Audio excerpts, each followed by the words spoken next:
हाय guys, आज exam Nagar fact to fact YouTube channel पे आप सभी का स्वागत है। तो आप जैसा जानते हैं कि मेरा नाम अमित मिश्रा है। तो मैं आज आपके सामने 7 नवंबर करंट अफेयर्स विश्लेषण लेकर आया हूं। और इसमें आपके कम्पिटिटिव एग्जाम, जिससे आपका यूपीएससी, पीसीएस, अदर जो एग्जाम हैं कम्पिटिटिव एग्जाम, आपके लिए बहुत ही इंपॉर्टेंट टॉपिक है। और अधिकतर जो है देखा गया है कि करंट अफेयर से 5 क्वेश्चन कन्फर्म है हर कम्पिटिटिव एग्जाम में पूछे जाते हैं। तो करंट अफेयर्स के लिए बहुत ज़रूरी है। तो आपको डेली करंट अफेयर्स प्रोवाइड किया जाएगा। ओके, तो आप सभी लोग क्लास देखिए और मैं क्लास को स्टार्ट करता हूँ। सबसे पहले राष्ट्रीय समाचार के अंतर्गत हम देखते हैं, आपको यहाँ पर हर टॉपिक के क्वेश्चन यहाँ पर बताए जाएंगे, जिसमें दिया गया आपका राष्ट्रीय समाचार। ओके, जिसमें पहला क्वेश्चन दिया गया है कि केंद्र सरकार ने टीवी चैनलों की मौजूदा टीआरपी प्रणाली की समीक्षा करने के लिए गठित की समिति। ओके, पहला क्वेश्चन ये आपका है कि कौन केंद्र सरकार, अब पूछा जाएगा तो आप बोलोगे केंद्र सरकार के द्वारा टीआरपी की जो एक प्रणाली समीक्षा जो है, अभी जान रहे हो कि रिपब्लिक टीवी को मुंबई ने जो है पुलिस जो है उन्होंने जो बताया था उसमें जो है घोटाला में फंसे थे। ओके, तो उसी पर जो है ये टीआरपी जो है एक नया कानून लाया गया है। नेक्स्ट इसका कुछ और अदर जानकारी लेते हैं। सूचना और प्रसारण मंत्रालय ने टीवी चैनलों की मौजूदा टेलीविजन रेटिंग पॉइंट्स, टीआरपी का फुल फॉर्म आप जान लीजिए, टेलीविजन रेटिंग पॉइंट्स, ओके, बिल्कुल आप ध्यान देना, का आकलन करने के लिए एक 4 सदस्यीय समिति का गठन किया गया है। ये आपका टेलीविजन रेटिंग पॉइंट्स, ये आपका टीआरपी का फुल फॉर्म है। ओके, जिसमें से 4 सदस्यीय समिति का गठन किया गया है। इस समिति की, ये क्वेश्चन बहुत ज़्यादा पूछा जा सकता है। ओके, यहाँ पर आप देखना, इस समिति की अध्यक्षता प्रसार भारती के सीईओ आपके हैं Shashi S Vempati. Okay, Shashi S Vempati करेंगे। किसके? टीआरपी की समिति का जो है सदस्य जो है वो कौन है? सीईओ। ओके, जो प्रसार भारती के जो क्या है अध्यक्ष हैं। ओके, अब बात करते हैं, यह समिति सभी हितधारकों के लिए है। क्या दिया गया है? जरूरतों को समझकर रेटिंग प्रणाली के लिए आवश्यक सिफारिशों करने के लिए जिम्मेदारी होगी, जो सशक्त, पारदर्शी और जवाब देंगे। तो ये चीज़ आपके लिए अब दिया गया है इसमें। तो ये टीआरपी के लिए जो भी समस्याएं हैं, जो कुछ वो जानकारी आप ना रखेंगे, तो आप सभी लोग ये पढ़ सकते हैं क्या लिखा हुआ है। फिर इसमें दिया गया टीआरपी की गणना बाद में ब्रॉडकास्ट ऑडियंस रिसर्च काउंसिलिंग द्वारा वारो मार्कर नामक एक उपकरण का उपयोग करके की जाती है। ये आपको ध्यान रखना, एक बार्क संस्था है जिसका फुल फॉर्म होता है broadcast audience research counselling. Okay, कोई भी जानकारी होती है वो वार्क जो है देती है, और टीआरपी जो है हमेशा शुक्रवार को दी जाती है। ओके, तो ये आप ध्यान रखना, कोई भी टीआरपी जो चैनल होते हैं उनकी टीआरपी जो काउंसलिंग होती है वो बार्ग जो है आप शुक्रवार को, हर शुक्रवार को देती है। ओके, नेक्स्ट बात करते हैं, तो ये सब आप पढ़ सकते हैं डिवाइस इन। नेक्स्ट दिया गया है इसमें दूसरे क्वेश्चन में चलते हैं अंतर्राष्ट्रीय समाचार में। ओके, दूसरा क्वेश्चन है आपका अंतर्राष्ट्रीय समाचार, जिसमें दिया गया है पेरिस जलवायु समझौते से आधिकारिक रूप से बाहर हुआ अमेरिका। ओके, ये आपका क्या है? पेरिस जलवायु समझौते से आधिकारिक रूप से बाहर हुआ अमेरिका। कौन सा देश बाहर हुआ है जलवायु समझौते से? वो आप कौन सी जलवायु समझौता? पेरिस जलवायु समझौता से आपका बाहर हुआ है, जो आधिकारिक रूप से बाहर किया गया। अमेरिका को क्या कर दिया गया है? बाहर कर दिया गया है। यहाँ पे आप देख सकते हैं, संयुक्त राज्य अमेरिका 4 नवंबर 2020 को आधिकारिक रूप से पेरिस जलवायु समझौते से बाहर हो गया है। ये आप बिल्कुल ध्यान देना, कब हुआ था? 4 नवंबर 2020 को। ओके, इसके साथ अमेरिका 2015 में इसमें शामिल होने के बाद औपचारिक रूप से इस समझौते से बाहर निकलने वाला एकमात्र देश बन गया है। मतलब कहेंगे अमेरिका 2015 में इसमें शामिल होने के बाद औपचारिक रूप से इस समझौते से बाहर निकलने वाला एकमात्र देश बन गया है। ये आप ध्यान रखना। तो ये आपके पॉइंट है, लिखवाए गए हैं, आप इन्हें पढ़ सकते हैं। ओके, जिसमें दिया गया है, यहाँ पर आप ध्यान दें, यूएनएफसीसी के कार्यकारी सचिव पेट्रिसिया एपिसोना है, जिसमें दिया गया है यूएनएफसीसी मुख्यालय कहाँ पर है? बॉन, जो जर्मनी में, जर्मनी के बॉन में है। ओके, यूएनएफसीसी का मुख्यालय कहाँ पर है? आप बता सकते हैं मुख्यालय कहाँ पर? जर्मनी के बॉन में हुआ है। सचिव कौन है इसके? पेट्रिसिया एस्पिनोसा जी हैं। ओके, यूएनएफसीसी के। ओके, जो ये समाचार है, ये महत्वपूर्ण तथ्य आपको बताए जा रहे हैं। ओके, तीसरा आप देख सकते हैं, तीसरा क्वेश्चन दिया गया है इसमें अंतर्राष्ट्रीय से ही है भी। तंजानिया के राष्ट्रपति जॉन पोम्बे मागुफुली ने जीता दूसरा कालकार। ओके मतलब दूसरा कालकार जो तंजानिया के राष्ट्रपति नियुक्त हुए हैं वो आपके जॉन पोम्बे मागुफुली। पहला क्वेश्चन तो आपको ये पकड़ना है कि तंजानिया के राष्ट्रपति कौन है, प्रेसिडेंट कौन है, तो आपका आएगा फॉम्बे मागुफुली। ओके, यहाँ से ये क्वेश्चन बनेगा। और नेक्स्ट बात करते हैं कि जो दूसरा कार्यकाल हुआ, मतलब जो करंट में क्वेश्चन अधिकतर पूछा जा सकता है, क्योंकि दूसरा कार्यकाल है तो ये क्वेश्चन तो ना बन के ये बन सकता है कि तंजानिया के राष्ट्रपति कौन है, तो ये आप याद रखना, जॉन फॉम्बे मागुफुली हैं। ओके, तंजानिया के राष्ट्रपति जॉन फॉम्बे मागुफुली जो है 5 साल के दूसरे काल के लिए राष्ट्रपति पद की शपथ ग्रहण की है, जो 5 नवंबर को शपथ की ली गई है। ओके, तो ये सारे आप नीचे पॉइंट लिखे गए हैं जो आपके तंजानिया के बारे में बताया जाएगा। ओके, इन चुनाव में कह रहे हैं कि आपका चैडे में पार्टी के उम्मीदवार टुंडू लिसु दूसरे स्थान पे रहे। ओके, तो ये आपका पॉइंट है। उसके बाद और देखते हैं इसका पॉइंट, ये तंजानिया की राजधानी क्या है, आप बताएंगे। जो तंजानिया की राजधानी है डोडोमा है, और मुद्रा क्या है वहाँ की, तंजानिया शिलिंग है। ओके, राजधानी क्या है आप बोलेंगे कि डोडोमा, और मुद्रा तंजानिया शिलिंग। राज्य की समाचार करते हैं। ओके, 2 चीज़ें आपको बताएंगे, एक आपका अंतर्राष्ट्रीय बताया गया। ओके, अंतर्राष्ट्रीय समाचार। अब राज्य सरकार की बात करते हैं। डीएमसी ने प्लास्टिक लाओ मास्क ले जाओ, ओके, प्लास्टिक ले आओ और मास्क ले जाओ पहल की शुभारंभ किया है। ये कहाँ पर किया गया है, नेक्स्ट देखते हैं कौन किया है, ये आप देखना है, डीएमसी ने किया है। ओके, डीएमसी ने क्या किया है, प्लास्टिक लाओ मास्क ले जाओ, इसका शुभारंभ किया है। नेक्स्ट कह रहे हैं कि उत्तराखंड के देहरादून नगर निगम डीएमसी ने प्लास्टिक कचरे के खतरे से निपटने और कोविड-19 के प्रसार को रोकने के लिए प्लास्टिक लाओ मास्क ले जाओ नामक से एक नई पहल की शुरुआत की है। ओके, ये आपको देखना है। नेक्स्ट कह रहे हैं कि इस पहल के तहत प्लास्टिक कचरे के बदले 5000 फेस मास्क वितरित किए जाएंगे। ओके, आप जो प्लास्टिक कचरा है आपके पास वो आप दे दीजिए, और उनसे जो है, आप जान रहे हो कि ना प्लास्टिक से जो है, कहीं जब स्टार्टिंग में मोदी जब बोले थे ना 2 अक्टूबर को, जब वो बोले थे अब की बार, तो बताया उसमें जो है प्लास्टिक से जो है क्या बनती थी, सड़क बनती थी। ओके, सड़क जो है सड़क के नीचे जो है ऊपर से डामर कर दिया जाता है, जिस प्रकार सड़क बननी है तो नीचे जो है प्लास्टिक लगा दी जाती थी, प्लास्टिक जो कूड़ा करके रहता था नीचे फेंक दिया जाता था, तो उससे जो है वही नामक जो है या पहल की गई है, शुरुआत की गई है।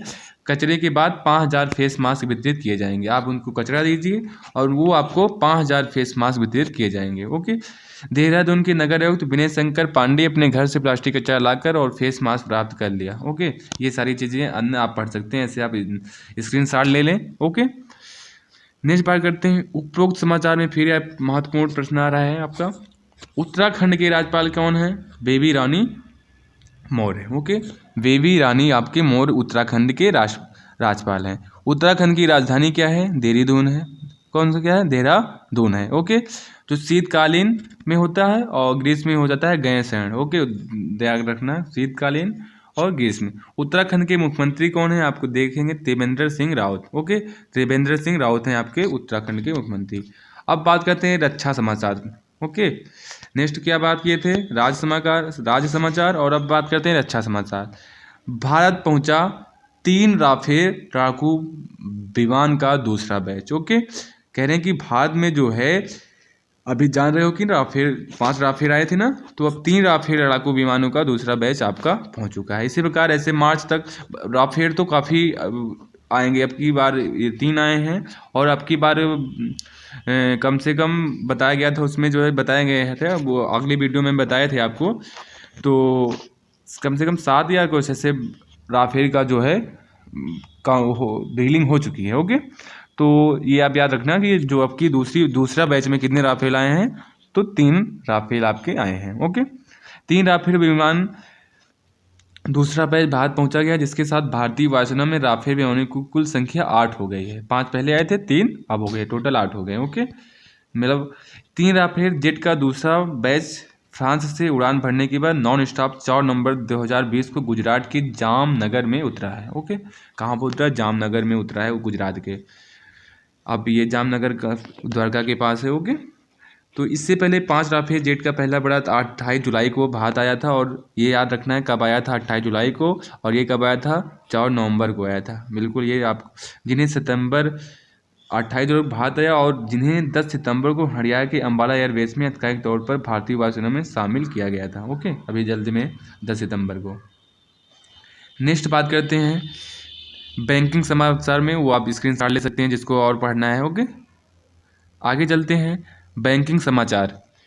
ICICI बैंक ने लॉन्च किया ICICI बैंक माइन व्यापक बैंकिंग प्रोग्राम। ओके, कौन सा प्रोग्राम लॉन्च किया गया है? तो आप बोलेंगे ICICI बैंक माइन व्यापक बैंकिंग प्रोग्राम। ओके, ICICI जिसमें निजी ऋणदाता, इसका मतलब क्या है? जिसमें निजी ऋणदाता ICICI बैंक ने अपने मिलेनियम ग्राहकों को 18 वर्ष से 35 वर्ष के आयु वर्ग के लिए ICICI बैंक माइन नामक एक व्यापक बैंकिंग कार्यक्रम शुरू किया है। कितने वर्ष के? 18 वर्ष से लेकर 35 वर्ष की आयु के लिए। ओके, बैंक के द्वारा लॉन्च किया गया ICICI बैंक माइन भारत का पहला और एक विशिष्ट उत्पाद है ताकि बैंक अपने सबसे पहले ग्राहकों को मोबाइल फर्स्ट अत्यधिक व्यक्तिगत और अनुभवात्मक बैंकिंग अनुभव प्रदान किया जा सके। ओके, ये जो है आपका इसीलिए लॉन्च किया गया है। किस लिए? क्योंकि आध्यात्मिक व्यक्तिगत और अनुभवात्मक बैंकिंग अनुभव प्रदान किया गया, यह जो इसका लक्ष्य है। ओके, उसके बाद और इसके बारे में जानकारी चाहते हैं तो ICICI बैंक मुख्यालय जो है आपका कहाँ पर है? महाराष्ट्र में है, जो मुंबई, महाराष्ट्र के मुंबई में। ओके, ICICI बैंक का मुख्यालय कहाँ पर? आप बताएंगे मुंबई, महाराष्ट्र के मुंबई में। ओके, नेक्स्ट है इसके MD कौन है, CEO कौन है? तो आपके संदीप बख्शी हैं। ओके, या फिर से आप देखिए कौन है? संदीप बख्शी जी हैं।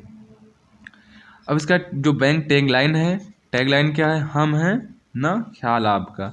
जो टैगलाइन जो जिसे थीम बोलते हैं ना, वो है आपका, उसका टैगलाइन क्या है? हम हैं ना ख्याल आपका। ओके, अब चलते हैं व्यापक समाचार पे। ओके, व्यापक समाचार में क्या दिखाए बताए रहे हैं?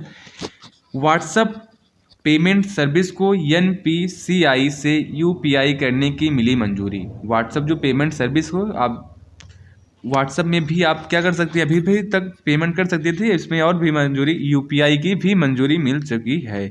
NPCI से UPI करने की मिली मंजूरी। ओके, पहले NPCI से करते थे, अब आप UPI भी जो है इसमें आप कन्वर्ट करके आप व्हाट्सएप से जो है लेन देन पेमेंट कर सकते हैं। National payments corporation of India, NPCI का फुल फॉर्म आप देख लेना। NP नेशनल, N फॉर होगा, P for payments, C for corporation, I for का of India, India.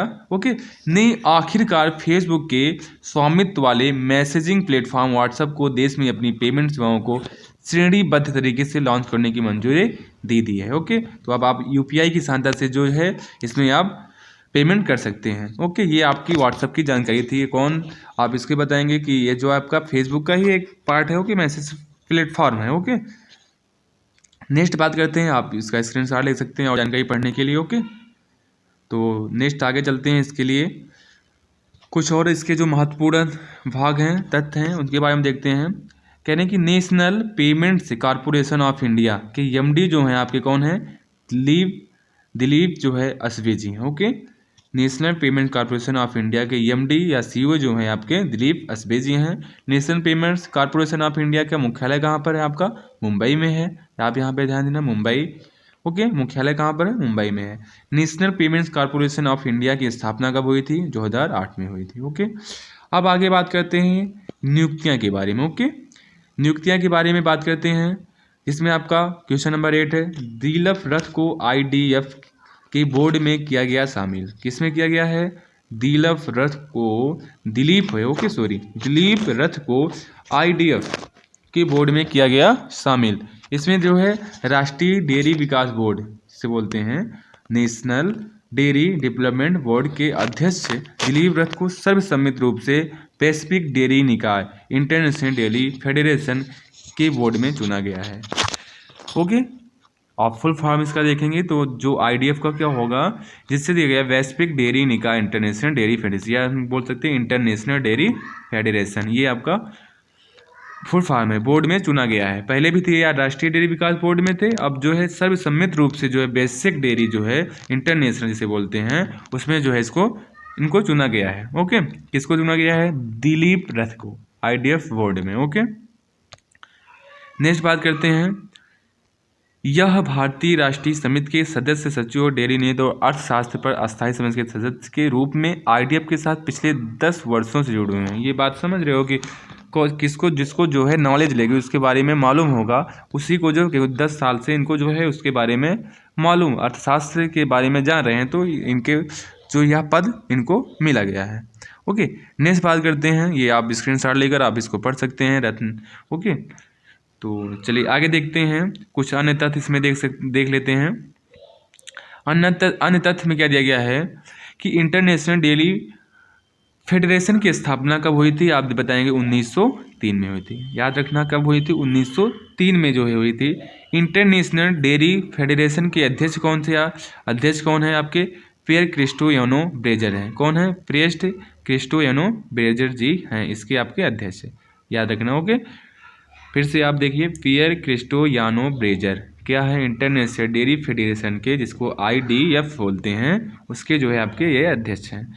International dairy federation मुख्यालय कहाँ पर है? आप बोलेंगे बेल्जियम के ब्रुसेल्स में। ओके, कहाँ पर है? ब्रुसेल्स में है, बेल्जियम के ब्रुसेल्स में इंटरनेशनल डेयरी फेडरेशन का मुख्यालय है, जिसे IDF बोलते हैं। ओके, शॉर्ट फॉर्म में। नेक्स्ट बात करते हैं पुरस्कार और सम्मान के बारे में। ओके, 7 नवंबर में देखते हैं पुरस्कार और सम्मान के बारे में बात करते हैं। इसमें हरिजन ने मलयालम सिनेमा में आजीवन योगदान के लिए जीता JC डेनियल पुरस्कार। कौन सा पुरस्कार? JC डेनियल पुरस्कार जो है कौन जीता? हरिजन ने। कौन जीता? हरिजन, मलयालम सिनेमा में। ओके, आजीवन योगदान के लिए जीता है। और इसके बारे में डिटेल से पढ़ते हैं। प्रसिद्ध फिल्मकार हरिजन को JC डेनियल पुरस्कार के लिए चुना गया है, जो मलयालम सिनेमा में आजीवन योगदान के लिए दिया जाने वाला राज्य सरकार का सर्वोच्च सम्मान पुरस्कार है। ओके, इस पुरस्कार में 5 लाख रुपए का नगद पुरस्कार और एक प्रशस्ति और पत्रकार प्रतिमा शामिल की गई है। ओके, तो ये आप बेसिक और इसको आप पढ़ सकते हैं, इसमें और ही लोगों को दिया गया है। ओके, तो आप देख सकते हैं यहाँ पर। ओके, स्क्रीनशॉट ले लीजिए। ओके, तो नेक्स्ट पर चलते हैं, बैठक एवं सम्मेलन। ओके, बैठक एवं सम्मेलन जो है 7 नवंबर के करंट अफेयर्स पे देखते हैं। तो 10 क्वेश्चन है इसमें। शक्तिकांता दास ने सार्क सेंट्रल बैंक के गवर्नर के समूह की 40वीं बैठक की अध्यक्षता की है। ओके, कौन किया है? शक्तिकांत दास ने। ओके, सेंट्रल बैंक गवर्नर के समूह की कौन 40वीं बैठक अध्यक्षता की है, जो कि कौन है? शक्तिकांत, आपके वो आप नोट में देखिए तो रिजर्व बैंक के गवर्नर हैं वो। ओके, साइन हुई होती है उन्हें, तो उन्हीं ने जो नीचे दिया गया है डिटेल में पढ़ते हैं। रिजर्व बैंक के गवर्नर श्री शक्तिकांत दास की अध्यक्षता में सार्क फाइनेंस गवर्नेंस समूह की 40वीं बैठक वर्चुअल मोड में आयोजित की गई। वर्चुअल मोड समझ रहे हो ना, मतलब जैसे हम आपको पढ़ा रहे हैं। ओके, क्योंकि जैसे आजकल कोरोना काल में जो चीज़ें हो रही थी अभी तक, अब तो अब साथ में अब आमने सामने हो रही हैं, जो वर्चुअल मोड उसी को बोला जाता है, जो कि हम ऑनलाइन, मतलब आप एक जगह बैठे हैं, हम कहीं और बैठे हैं, अब हम कहीं और बैठे हैं, उसी को बोला जाता है वर्चुअल मोड। ओके, इस बैठक में सार्क केंद्रीय बैंकों के गवर्नर शामिल हुए हैं। बैठक के दौरान श्री दास ने एक समिति यूजर समूह सुरक्षित संचार नेटवर्क सार्क फाइनेंस साइन के का उद्घाटन भी किया है। ओके, तो आप ये पढ़ सकते हैं। ओके, चलिए देखते हैं आगे नेक्स्ट। अब इसके बारे में और जानकारी लेते हैं। तो इसमें दिया गया है सबसे पहले सार्क फाइनेंस की स्थापना कब हुई थी, तो बात करते हैं सार्क फाइनेंस की स्थापना आपकी 1998 में 9 सितंबर। ओके, 9 सितंबर 1998 को जो है इसकी स्थापना की गई थी।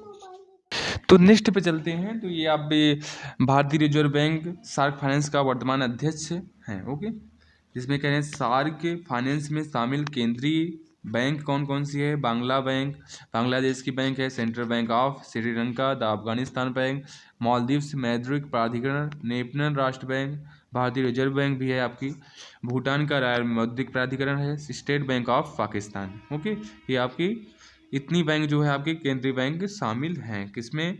सार्क फाइनेंस में। ओके, नेक्स्ट बात करते हैं महत्वपूर्ण दिन। ओके, इंपॉर्टेंट डेज के बारे में बात करते हैं। International day for preventing exploitation of environment in war and armed conflicts कब मनाया गया था आपका 6 नवंबर को। ओके, कब मनाया गया था 6 नवंबर को। फिर से देखिए आप, international day for preventing exploitation of environment in war and armed conflict कब मनाया गया था 6 नवंबर को। इसको आपको सही डिटेल से बताया जाएगा, आप हिंदी में लिखा हुआ है, आप पढ़ सकते हैं। हर साल जो है 6 नवंबर को अंतर्राष्ट्रीय स्तर पर युद्ध और सशस्त्र संघर्ष में पर्यावरण के शोषण को रोकने के लिए अंतर्राष्ट्रीय दिवस मनाया जाता है। आपको बताते हैं किस लिए। कह रहे हैं कि जो युद्ध होते हैं उसकी को रोकने के लिए, क्योंकि युद्ध होंगे तो उसमें क्या होता है, पर्यावरण नुकसान काफ़ी ज़्यादा होता है, क्योंकि जब काफ़ी ज़्यादा से जो है मात्रा में गोला बारूद छोड़े जाते हैं और विस्फोटक छोड़े जाते हैं, ओके, तो उससे क्या होता है, पर्यावरण का नुकसान होता है। तो उससे शोषण होने के लिए, रोकने के लिए अंतर्राष्ट्रीय दिवस जो है 6 नवंबर को मनाया जाता है। ओके, नेक्स्ट पे चलते हैं। ये आप कह रहे हैं कि संयुक्त राष्ट्र महासभा में 5 नवंबर 2001 को प्रत्येक वर्ष की छात्र युद्ध और शस्त्र तब कब से मनाया जा रहा था, आप देखना है 5 नवंबर 2001 से, बिल्कुल ध्यान देना, 5 नवंबर 2001 से। ओके, ये सब किस लिए, आप यहाँ पर स्क्रीनशॉट लेकर आप पढ़ सकते हैं, क्योंकि टाइम आपका ज़्यादा मैं वेस्ट नहीं करूँगा। ओके, बिल्कुल आप पढ़ सकते हैं। नेक्स्ट पे चलते हैं, विविध समाचार। ओके, विविध समाचार पे चलते हैं। कह रहे हैं चाचा चौधरी बने नमामि गंगे परियोजना के ब्रांड एम्बेसडर। ओके, कौन बना है, चाचा चौधरी नमामि गंगे परियोजना के ब्रांड एम्बेसडर बने हुए हैं। कौन बना है, चाचा चौधरी। मशहूर भारतीय सुपर हीरो चाचा चौधरी, जिनका दिमाग कंप्यूटर से भी तेज चलता है, उन्हें ही क्या बनाया गया है, नमामि गंगे कार्यक्रम से हाथ मिलाया गया है। ओके, तो ये आपका क्वेश्चन था। नेक्स्ट पे चलते हैं। कह रहे हैं कि ओके, साक्ष्या ग्रुप ने राजकुमार राव को बनाया अपना नया ब्रांड एम्बेसडर।